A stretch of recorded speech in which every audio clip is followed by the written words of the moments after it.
How to fix Supergirl. So Supergirl has not had the reception that DC was looking for. Audiences are clearly not connecting with it in the way that they would have hoped. Now, me personally, I actually kind of like the movie. I had a good time with it. So you might be thinking, well, if you like the movie, why are you making a video on how to fix Supergirl? Well, you see, dear viewer, that's the thing about movies. Sometimes you watch a movie that you like, but you would still change a bunch of things about it. And that is definitely the case for me with Supergirl. Because even though in a thumbs up or thumbs down world, I'm thumbs up, I still feel like there's several things that they could have done differently that would have made this film a lot better and able to fully live up to its potential.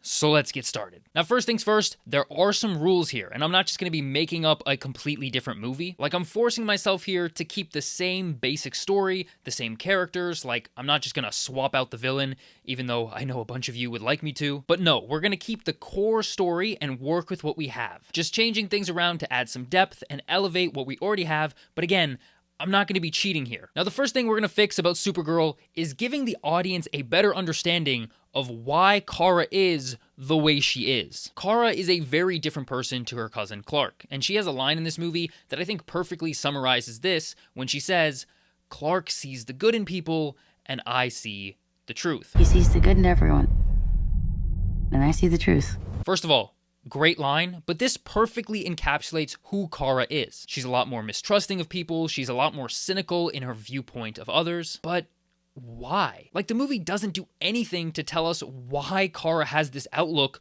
on the world. Like, I can understand that Kara might be angry or grumpy about her life because she saw her parents die in front of her, so that part I understand. But why specifically is Kara mistrusting of other people? The movie doesn't really say. All we get from the flashbacks is Kara growing up with very loving parents, and then her coming to Earth and meeting Clark, who is like the best person ever. So it doesn't really make sense why she has this worldview. The best way I can think of to explain this is to look at how the X-Men films handled Magneto. Like, in those movies, we have the audience always understand why Magneto is the way he is. Those movies show us him as a kid, what happens to his mother, what he went through at the hands of Nazis, so we understand why, as an adult, Magneto views the world the way that he does. We might not agree with him, but like, we get where he's coming from. And so we need to add that into Kara's backstory. So during the flashbacks to her as a child, instead of showing us an Argo City that looks like a completely normal, fine place where everyone gets along just peachy, instead, we're gonna have Argo City be a place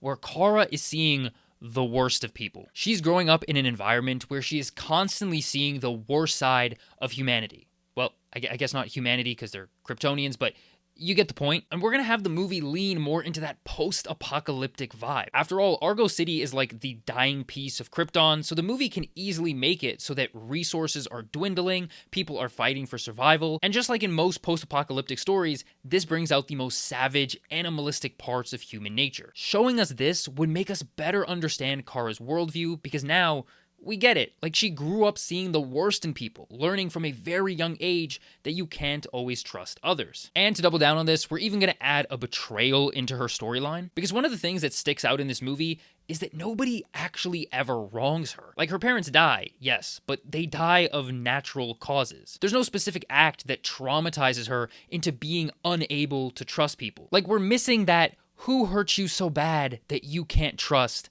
moment. So in this version of the story, we're going to have someone close to Kara and her family actually betray them. Perhaps once the kryptonite poisoning starts to affect people in Argo City, a person close to Kara's family leads them to believe that there is a medicine that could heal them or slow down the poisoning. But down the line, this person ends up betraying Kara and her family by either taking the medicine for themselves or by revealing that this medicine was in fact never real, and that they were just trying to sell out Kara's parents to someone in Argo City who was looking for them. Again, showing us this and having an actual betrayal in her backstory would make us understand Kara's worldview a lot better, which is kind of a crucial thing because it is so much of her arc in this movie.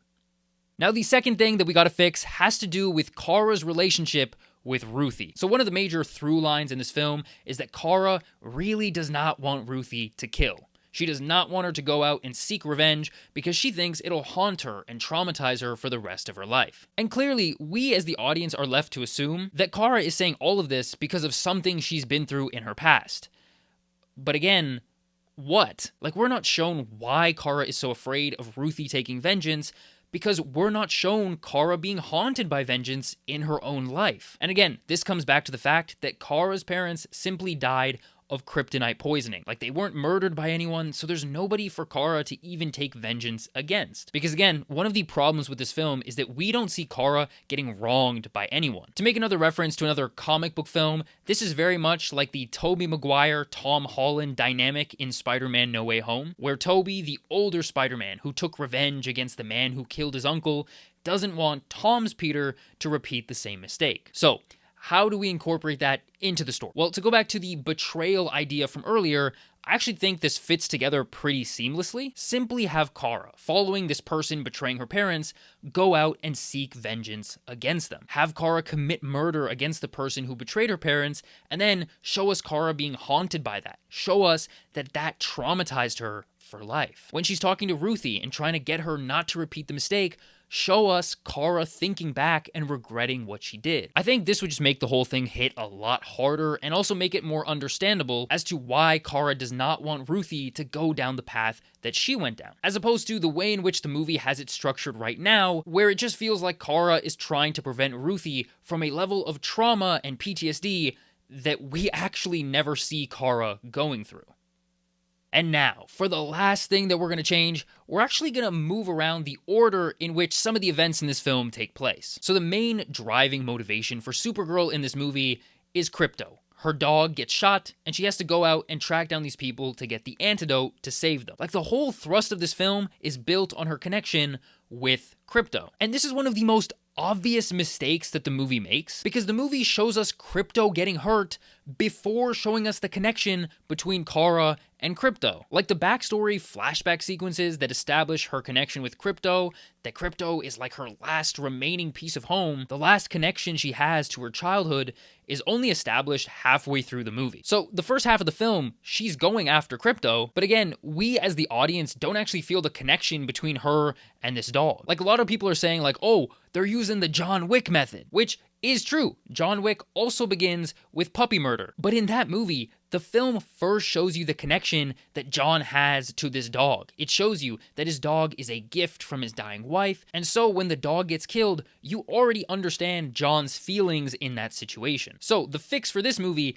is to simply have the flashback sequence of Kara growing up in Argo City moved to the beginning of the film. And this does a couple things for us. Number one, like I've already stated, it would make us understand the connection between Kara and Krypto, so that when Krypto gets shot and Kara has to now go out and get the antidote for him, we would be much more invested in this much earlier on in the film. But on top of that, it would also allow us to make the backstory section a lot longer. Like in the current cut of the film, the backstory stuff on Argo is like 6-7 minutes, and it actually has to be this short because it's coming in the middle of the film. So if they were to make it any longer, it would disrupt the flow of the movie and it would disrupt the momentum of the plot. But if you move that section to the beginning of the film, all those restrictions go out the window. You can now have the backstory sequence be 15-20 minutes long at the beginning of this film with no issues. This would also allow us to spend more time on developing her relationship with her parents, which would make their loss in the film also hit harder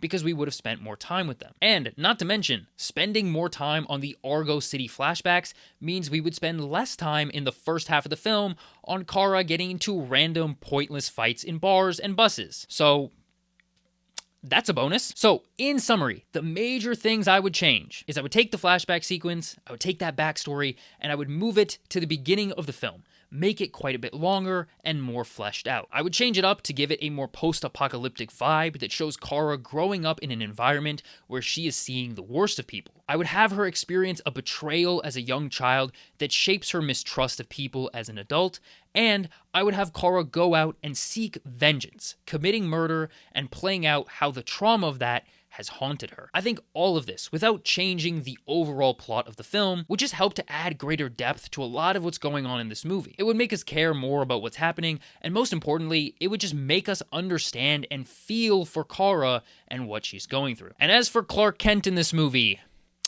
I would change nothing. That man is perfect. Now, I realize this video probably comes across pretty negative, but if you want to see why overall I actually kind of like this movie, just click right here and watch this video. Or if you don't want to do that, just click right here and see what YouTube thinks you'd like. Bye-bye.